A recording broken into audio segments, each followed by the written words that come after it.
श्रीहरये नमः श्रीहरये नमः श्रीहरये नमः। नमोऽस्तु रामाय सलक्ष्मणाय देव्यै च तस्यै जनकात्मजायै। नमोऽस्तु रुद्रेन्द्रयमानिलेभ्यो नमोऽस्तु चन्द्रार्कमरुद्गणेभ्यः। श्रीहरये नमः श्रीहरये नमः श्रीहरये नमः। जानकीकान्तस्मरणं जय जय राम राम। त्रिंशः सर्गः। हनुमत्कृत्य विचिन्तनम् हनुमानपि विश्रान्तः सर्वं शुश्राव तत्त्वतः हनुमानपि विश्रान्तः सर्वं शुश्राव तत्त्वतः सीतायास्त्रिजटायाश्च राक्षसीनां च तर्जनम् सीतायास्त्रिजटायाश्च राक्षसीनां च तर्जनम् हनुमानपि विश्रान्तः सर्वं शुश्राव तत्त्वतः सीतायास्त्रिजटायाश्च राक्षसीनां च तर्जनम् अवेक्षमाणस्तां देवीं देवतामिव नन्दने अवेक्षमाणस्तां देवीं देवतामिव नन्दने ततो बहुविधां चिन्तां चिन्तयामास वानरः ततो बहुविधां चिन्तां चिन्तयामास वानरः अवेक्षमाणस्तां देवीं देवतामिव नन्दने ततो बहुविधां चिन्तां चिन्तयामास वानरः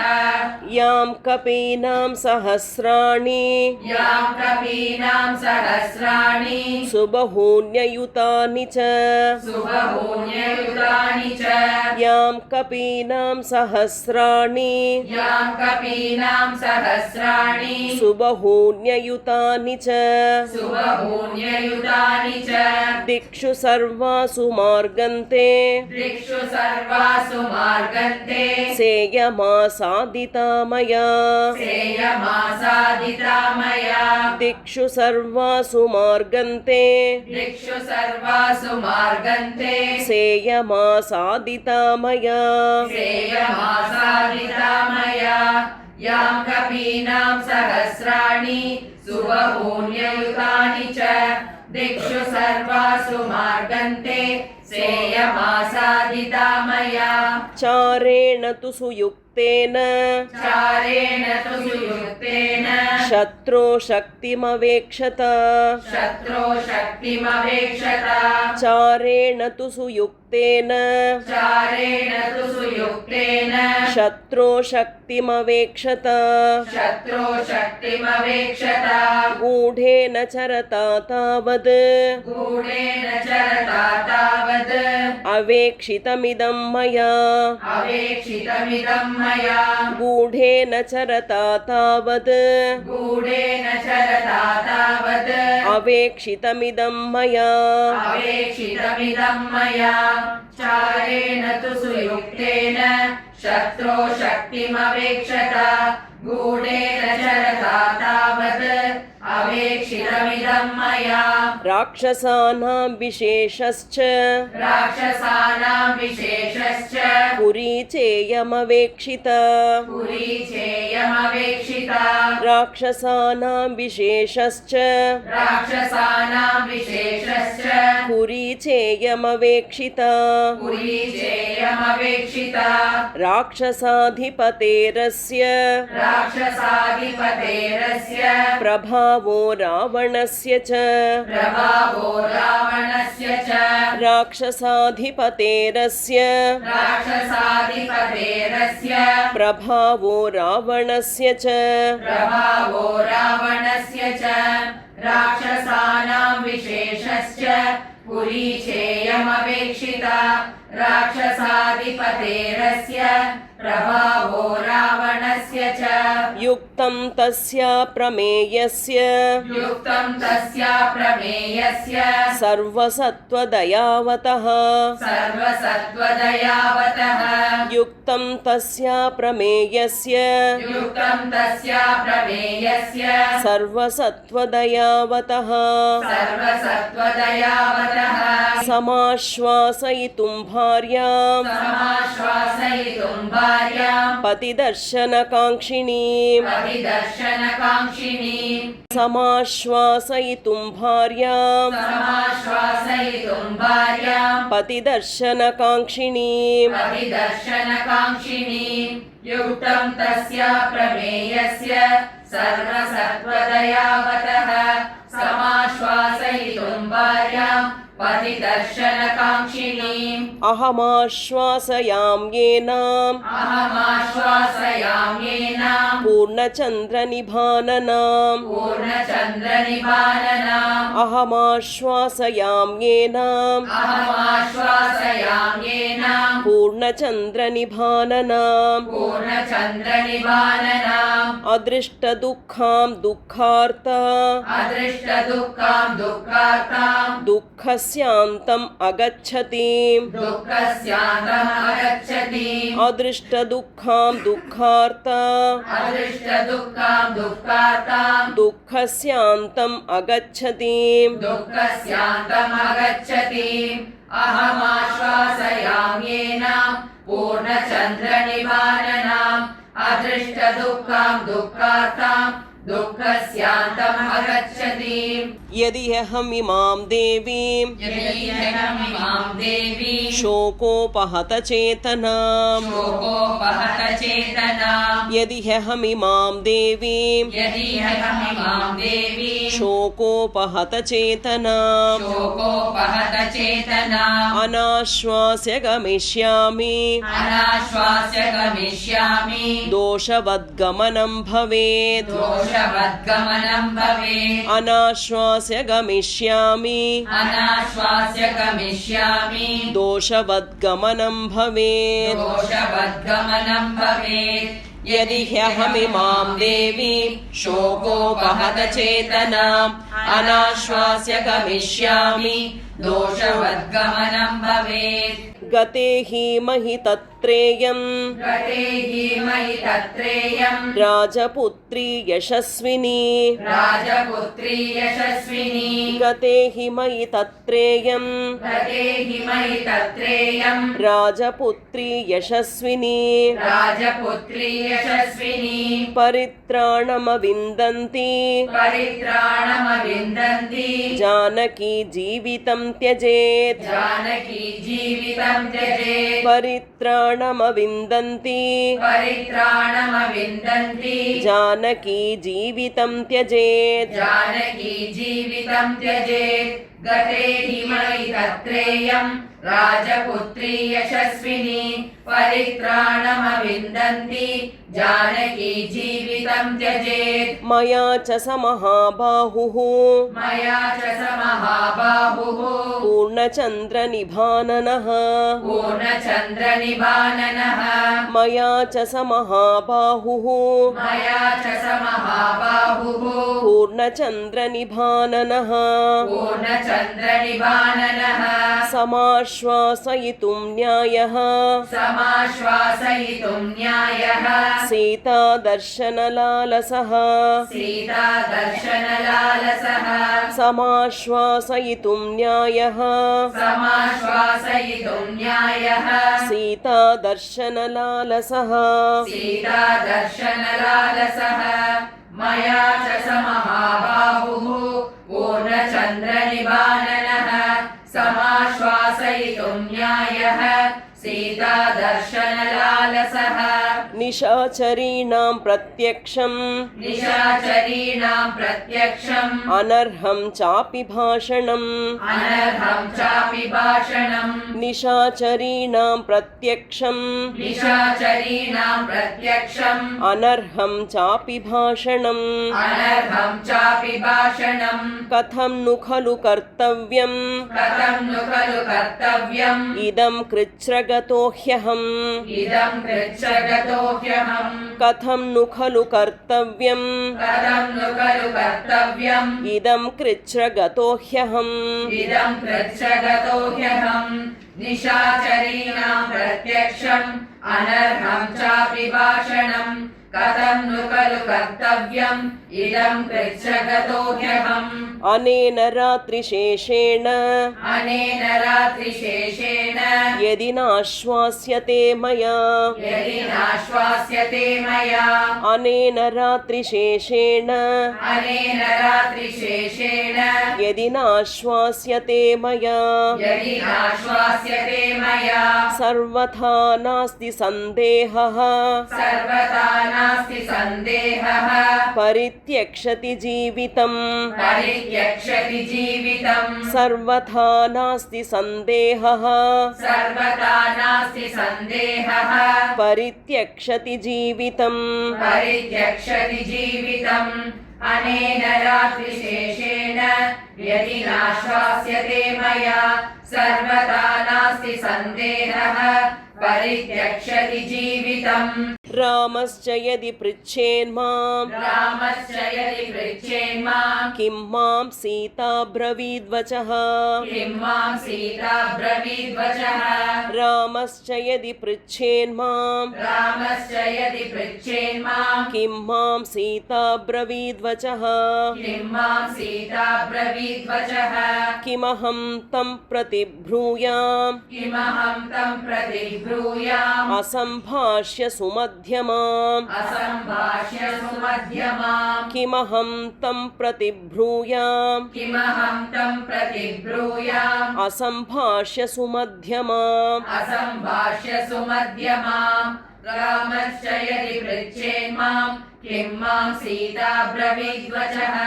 किमहं तं प्रतिब्रूयाम् असम्भाष्य सुमध्यमाम् सीता सन्देशरहितं सीता सन्देशरहितम् मामितस्त्वरया गतम् मामितस्वरया गतम् सीता सन्देशरहितं सीता सन्देशरहितम् मामितस्त्वरया गतम् मामितस्वरया गतम् निर्दहेदपि काकुत्स्थः निर्दहेदपि काकुत्स्थः क्रुद्धस्तीव्रेण चक्षुषा क्रुद्धस्तीव्रेण चक्षुषा निर्दहेदपि काकुत्स्थः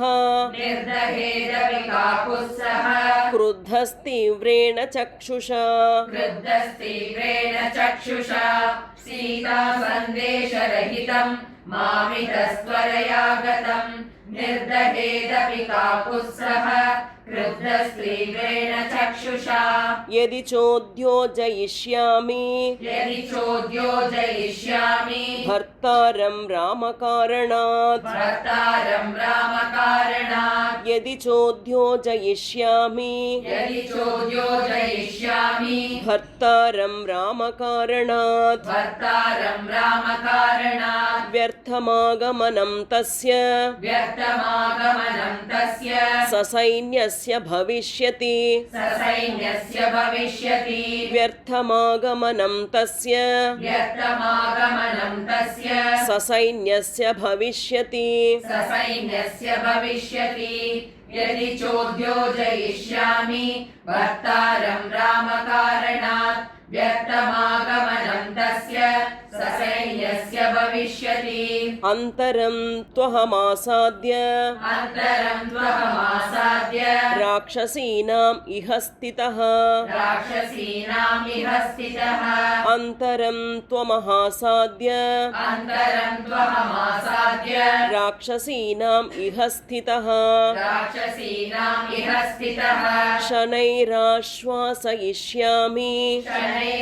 शनैराश्वासयिष्यामि सन्तापबहुलामिमाम् सन्तापबहुलामिमाम् शनैराश्वासयिष्यामि शनैराश्वासयिष्यामि सन्तापबहुलामिमाम् सन्तापबहुलामिमाम् अन्तरं त्वहमासाद्य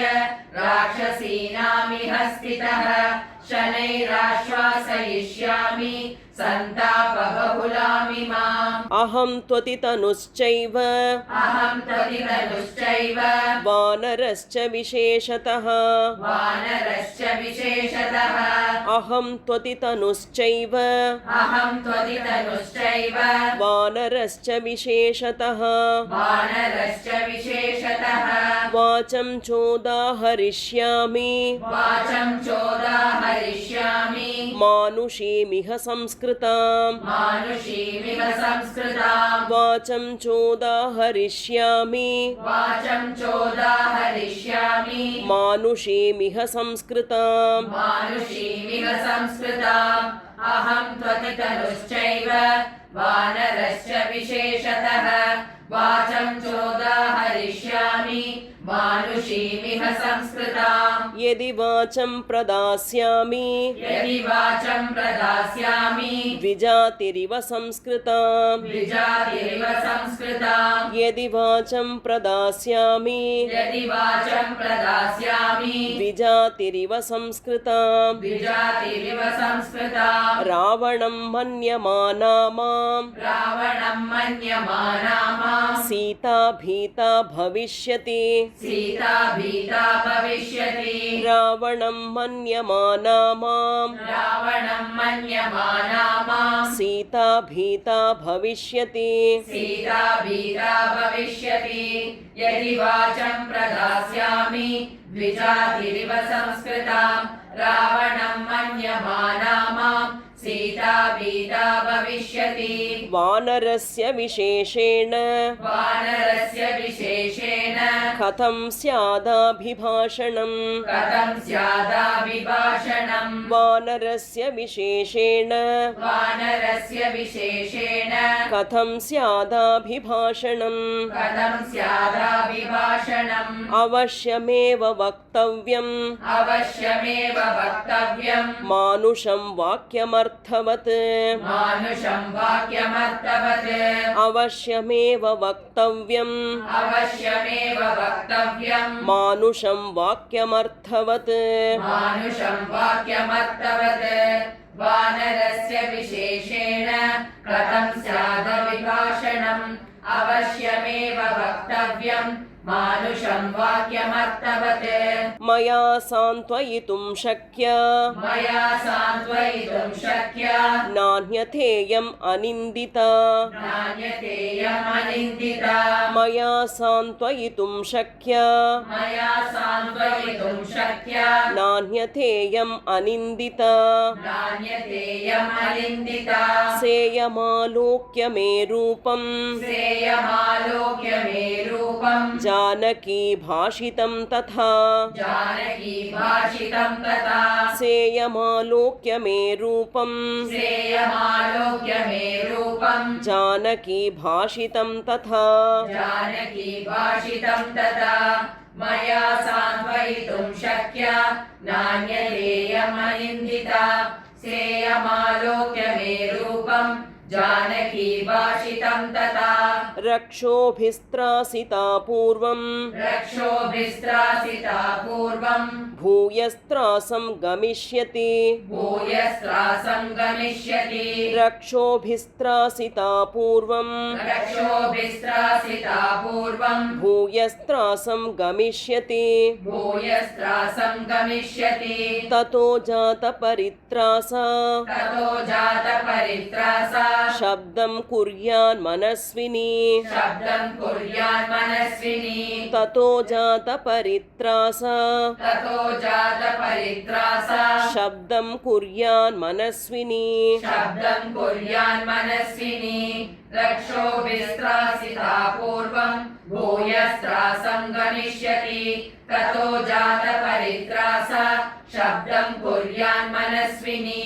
जानाना मां विशालाक्षी जानाना मां विशालाक्षी रावणं कामरूपिणं रावणं कामरूपिणं जानाना मां विशालाक्षी जानाना मां विशालाक्षी रावणं कामरूपिणं रावणं कामरूपिणं सीतया च कृते शब्दे सीतया च कृते शब्दे सहसा राक्षसी गणः सहसा राक्षसी गणः सीतया च कृते शब्दे सीतया च कृते शब्दे सहसा राक्षसी गणः सहसा राक्षसी गणः जानाना मां विशालाक्षी रावणं कामरूपिणं सीतया च कृते शब्दे सहसा राक्षसी गणः नानाप्रहरणो घोरः नानाप्रहरणो घोरः समेयादन्तकोपमः समेयादन्तकोपमः नानापहरणो घोरः नानाप्रहरणो घोरः समेयादन्तकोपमः समेयादन्तकोपमः ततो मां सम्परिक्षिप्य ततो मां सम्परिक्षिप्य सर्वतो विकृताननाः सर्वतो विकृताननाः ततो मां सम्परिक्षिप्य ततो मां सम्परिक्षिप्य सर्वतो विकृताननाः सर्वतो विकृताननाः नानाप्रहरणो घोरः समेयादन्तकोपमः ततो मां सम्परिक्षिप्य सर्वतो विकृताननाः वधे च ग्रहणे चैव वदे च ग्रहणे चैव कुर्युर्यत्नं यथा बलम् कुर्युर्यत्नं यथा बलम् वधे च ग्रहणे चैव वदे च ग्रहणे चैव कुर्युर्यत्नं यथा बलम् कुर्युर्यत्नं यथा बलम् गृह्य शाखा प्रशाखाश्च गृह्यशाखा प्रशाखाश्च स्कन्धांश्चोत्तमशाखिनां स्कन्धांश्चोत्तमशाखिनाम् गृह्य शाखा प्रशाखाश्च गृह्यशाखा प्रशाखाश्च स्कन्धांश्चोत्तमशाखिनां स्कन्धांश्चोत्तमशाखिनाम् वदे च ग्रहणे चैव कुर्युर्यत्नं यथा बलम् गृह्यशाखा प्रशाखाश्च स्कन्धांश्चोत्तमशाखिनाम् दृष्ट्वा विपरिधावन्तं दृष्ट्वा विपरिधावन्तं भवेर्युभयशङ्किताः भवेयुर्भयशङ्किताः दृष्ट्वा विपरिधावन्तं दृष्ट्वा विपरिधावन्तं भवेर्युभयशङ्किताः भवेयुर्भयशङ्किताः मम रूपं च सम्प्रेक्ष्य मम रूपं च सम्प्रेक्ष्य वने विचरतो महत् वने विचरतो महत् मम रूपं च सम्प्रेक्ष्य मम रूपं च सम्प्रेक्ष्य वने विचरतो महत् वने विचरतो महत् दृष्ट्वा विपरिधावन्तं भवेयुर्भयशङ्किताः मम रूपं च सम्प्रेक्ष्य वने विचरतो महत् राक्षस्यो भयवित्रस्ता राक्षस्यो भयवित्रस्ता भवेर्युविकृताननाः भवेयुर्विकृताननाः राक्षस्यो भयवित्रस्ता राक्षस्यो भयवित्रस्ता भवेर्युविकृताननाः भवेयुर्विकृताननाः ततः कुर्युः समाह्वानम् ततः कुर्युः समाह्वानम् राक्षस्यो रक्षसामपि राक्षस्यो रक्षसामपि ततः कुर्युः समाह्वानम् ततः कुर्युः समाह्वानम् राक्षस्यो रक्षसामपि राक्षस्यो रक्षसामपि राक्षस्यो भयवित्रस्ता भवेयुर्विकृताननाः ततः कुर्युः समाह्वानम् राक्षसेन्द्रनियुक्तानां राक्षसेन्द्रनिवेशने राक्षसेन्द्रनियुक्तानां राक्षसेन्द्रनिवेशने ते शूलशक्तिनिस्त्रिंश विविधायुधपाणयः ते शूलशक्तिनिस्त्रिंश विविधायुधपाणयः राक्षसेन्द्रनियुक्तानां राक्षसेन्द्रनिवेशने ते शूलशक्तिनिस्त्रिंश विविधायुधपाणयः आपतेयुर्विमर्देऽस्मिन् वेगेनोद्वेगकारणात् आपतेयुर्विमर्देऽस्मिन् वेगेनोद्वेगकारणात् समृद्धस्तैस्तु परितः विधमन् रक्षसां बलम् समृद्धस्तैस्तु परितः विधमन् रक्षसां बलम् आपतेयुर्विमर्देऽस्मिन् वेगेनोद्वेगकारणात् समृद्धस्तैस्तु परितः विधमन् रक्षसां बलम् शक्नुयां न तु सम्प्राप्तुं परं पारं महोदधेः शक्नुयां न तु सम्प्राप्तुं परं पारं महोदधेः मां वा गृह्णीयुराप्लुत्य बहवः शीघ्रकारिणः मां वा गृह्णीयुराप्लुत्य बहवः शीघ्रकारिणः शक्नुयां न तु सम्प्राप्तुं परं पारं महोदधेः मां वा गृह्णीयुराप्लुत्य बहवः शीघ्रकारिणः स्यादियं चागृहीतार्था मम च ग्रहणं भवेत्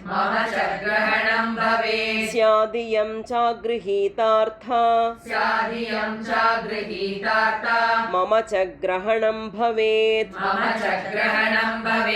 हिंसाभिरुचयो हिंस्युः इमां वा जनकात्मजाम् हिंसाभिरुचयो हिंस्युः इमां वा जनकात्मजाम्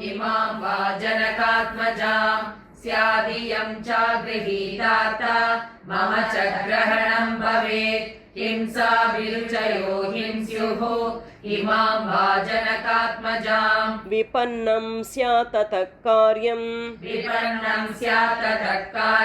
रामसुग्रीवयोरिदं विपन्नं स्यात् ततः कार्यं रामसुग्रीवयोरिदं उद्देशे नष्टमार्गेऽस्मिन् राक्षसै परिवारिते उद्देशे नष्टमार्गेऽस्मिन् राक्षसैः परिवारिते विपन्नं स्यात् ततः कार्यं रामसुग्रीवयोरिदम् उद्देशे नष्टमार्गेऽस्मिन् राक्षसैः परिवारिते सागरेण परिक्षिप्ते सागरेण परिक्षिप्ते गुप्ते वसति जानकी गुप्ते वसति जानकी सागरेण परिक्षिप्ते सागरेण परिक्षिप्ते गुप्ते वसति जानकी गुप्ते वसति जानकी विशस्ते वा गृहीते वा विशस्ते वा गृहीते वा रक्षोभिर्मयि संयुगे रक्षोभिर्मयि संयुगे विशस्ते वा गृहीते वा विशस्ते वा गृहीते वा रक्षोभिर्मयि संयुगे रक्षोभिर्मयि संयुगे सागरेण परिक्षिप्ते गुप्ते वसति जानकी विशस्ते वा गृहीते वा रक्षोभिर्मयि संयुगे नान्यं पश्यामि रामस्य नान्यं पश्यामि रामस्य साहाय्यं कार्यसाधने साहाय्यं कार्यसाधने नान्यं पश्यामि रामस्य नान्यं पश्यामि रामस्य साहाय्यं कार्यसाधने साहाय्यं कार्यसाधने विमृशंश्च न पश्यामि विमृशंश्च न पश्यामि यो हते मयि वानरः योगते मयि वानरः विमृशंश्च न पश्यामि विमृशंश्च न पश्यामि यो हते मयि वानरः योगते मयि वानरः नान्यं पश्यामि रामस्य साहाय्यं कार्यसाधने विमृशंश्च न पश्यामि योगते मयि वानरः शतयोजनविस्तीर्णं शतयोजनविस्तीर्णं लङ्घयेत महोदधिं लङ्घयेत महोदधिं शतयोजनविस्तीर्णं शतयोजनविस्तीर्णं लङ्घयेत महोदधिं लङ्घयेत महोदधिं कामं हन्तुं समर्थोऽस्मि कामं हन्तुं समर्थोऽस्मि सहस्राण्यपि रक्षसाम् सहस्राण्यपि रक्षसाम् कामं हन्तुं समर्थोऽस्मि कामं हन्तुं समर्थोऽस्मि सहस्राण्यपि रक्षसाम् सहस्राण्यपि रक्षसाम् शतयोजनविस्तीर्णं लङ्घयेत महोदधिं कामं हन्तुं समर्थोऽस्मि सहस्राण्यपि रक्षसाम् न तु शक्ष्यामि सम्प्राप्तुं न तु शक्ष्यामि सम्प्राप्तुं परं पारं महोदधेः परं पारं महोदधेः न तु शक्ष्यामि सम्प्राप्तुं न तु शक्ष्यामि सम्प्राप्तुं परं पारं महोदधेः परं पारं महोदधेः असत्यानि च युद्धानि असत्यानि च युद्धानि संशयो मे न रोचते संशयो मे न रोचते असत्यानि च युद्धानि असत्यानि च युद्धानि संशयो मे न रोचते संशयो मे न रोचते न तु शक्ष्यामि सम्प्राप्तुं परं पारं महोदधेः असत्यानि च युद्धानि संशयो मे न रोचते कश्च निस्संशयं कार्यं कश्च निस्संशयं कार्यं कुर्यात् प्राज्ञः ससंशयम् कुर्यात् प्राज्ञः ससंशयम् कश्च निस्संशयं कार्यं कश्च निस्संशयं कार्यं कुर्यात् प्राज्ञः ससंशयम् कुर्यात् प्राज्ञः ससंशयम् प्राणत्यागश्च वैदेह्या प्राणत्यागश्च वैदेह्या भवेत् अनभिभाषणे भवेत् अनभिभाषणे प्राणत्यागश्च वैदेह्या प्राणत्यागश्च वैदेह्या भवेत् अनभिभाषणे भवेत् अनभिभाषणे कश्च निस्संशयं कार्यं कुर्यात् प्राज्ञः ससंशयम् प्राणत्यागश्च वैदेह्या भवेत् अनभिभाषणे एष दोषो महानि स्यात् एष दोषो महानि स्यात् मम सीताभिभाषणे मम सीताभिभाषणे एष दोषो महानि स्यात् एष दोषो महानि स्यात् मम सीताभिभाषणे मम सीताभिभाषणे भूताश्चार्था विनश्यन्ति भूताश्चार्ता विनश्यन्ति देश देशकालविरोधिताः देशकालविरोधिताः भूताश्चार्था विनश्यन्ति भूताश्चार्था विनश्यन्ति देशकालविरोधिताः देशकालविरोधिताः एष दोषो महान् हि स्यात् मम सीताभिभाषणे भूताश्चार्था विनश्यन्ति देशकालविरोधिताः विक्लवं दूतमासाद्य विक्लवं दूतमासाद्य तमः सूर्योदये यथा तमः सूर्योदये यथा विक्लवं दूतमासाद्य विक्लवं दूतमासाद्य तमः सूर्योदये यथा तमः सूर्योदये यथा अर्थानर्थान्तरे बुद्धिः अर्थानर्थान्तरे बुद्धिः निश्चितापि न शोभते निश्चितापि न शोभते अर्थानर्थान्तरे बुद्धिः अर्थानर्थान्तरे बुद्धिः निश्चितापि न शोभते निश्चितापि न शोभते विक्लवं दूतमासाद्य तमः सूर्योदये यथा अर्थानर्थान्तरे बुद्धिः निश्चितापि न शोभते घातयन्ति हि कार्याणि घातयन्ति हि कार्याणि दूताः पण्डितमानिनः दूता पण्डितमानिनः घातयन्ति हि कार्याणि घातयन्ति हि कार्याणि दूताः पण्डितमानिनः दूता पण्डितमानिनः न विनश्येत् कथं कार्यं न विनश्येत् कथं कार्यं वैक्लव्यं न कथं भवेत् वैक्लव्यं न कथं भवेत् न विनश्येत् कथं कार्यं न विनश्येत् कथं कार्यं वैक्लव्यं न कथं भवेत् वैक्लव्यं न कथं भवेत् घातयन्ति हि कार्याणि दूता पण्डितमानिनः न विनश्येत् कथं कार्यं वैक्लव्यं न कथं भवेत् लङ्घनं च समुद्रस्य लङ्घनं च समुद्रस्य कथं नु न वृथा भवेत् कथं नु न वृथा भवेत् लङ्घनं च समुद्रस्य लङ्घनं च समुद्रस्य कथं नु न वृथा भवेत् कथं नु न वृथा भवेत् कथं नु खलु वाक्यं मे कथं नु खलु वाक्यं मे शृणुयान्नोद्विजेत वा शृणुयान्नोद्विजेत वा कथं नु खलु वाक्यं मे कथं नु खलु वाक्यं मे शृणुयान्नोद्विजेत वा शृणुयान्नोद्विजेत वा लङ्घनं च समुद्रस्य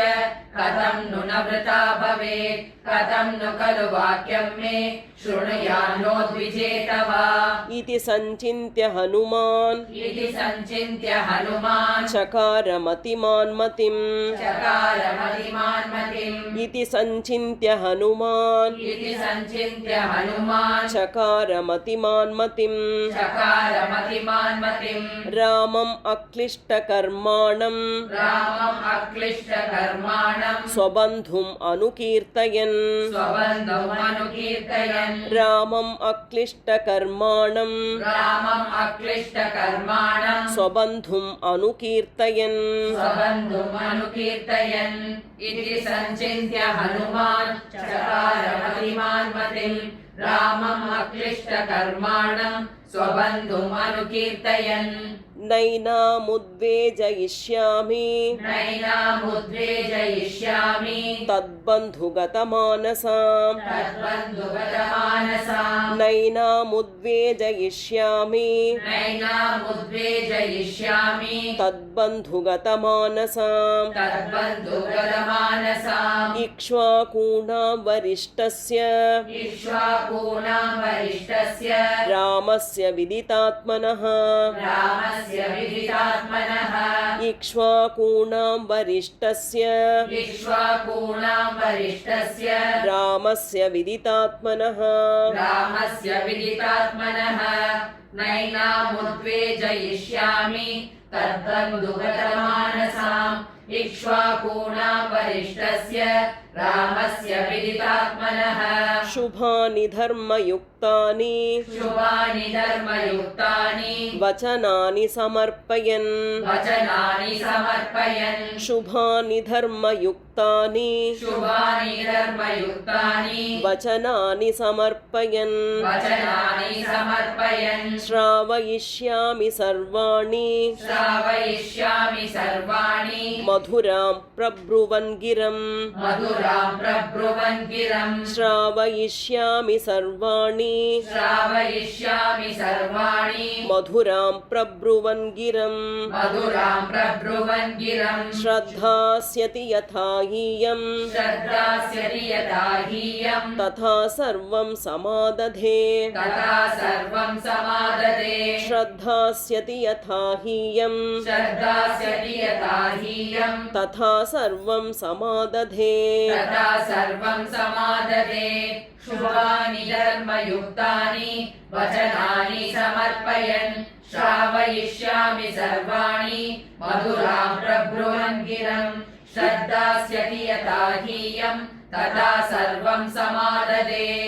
इति स बहुविधं महानुभावो